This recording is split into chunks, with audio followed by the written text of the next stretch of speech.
Like so many people, I grew up in church. I grew up attending regularly, whenever the doors were open, but never did I really have that true relationship with Christ.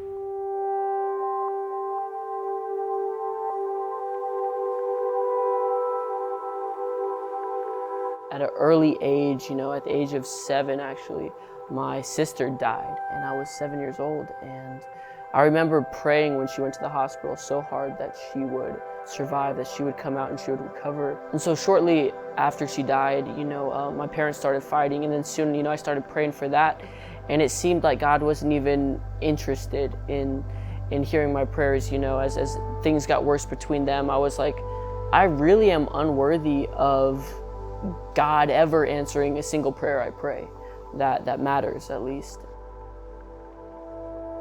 And as I grew older, into preteens and teenage years, I became wrapped up in sports until it was my identity. Everything I did was revolved around basketball, and even that was taken away with injuries. And I just remember, being without an identity for a while, and I was like, just searching, just grabbing for anything that would fill me up, And so what it led to was me turning to relationship after relationship, trying to find my worth, trying to find that love that I was seeking, and then it turned into a pornography addiction.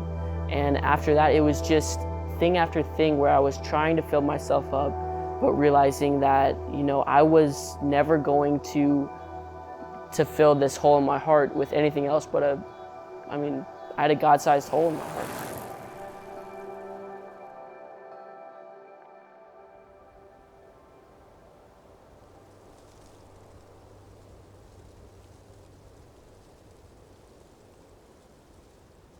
And I remember one night I was just, crying in the shower. I just tore my ACL, and I was sitting on a chair in the shower, and I was just like, God, I'm gonna need you to come through for me.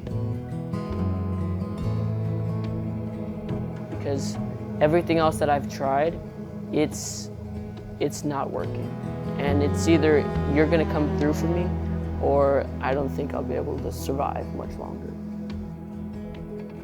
Thankfully, he did. He opened so many doors for me that I was able to just walk through, and I was able to get plugged into the worship band at my youth group. I was able to serve in a myriad of ways, lead small groups.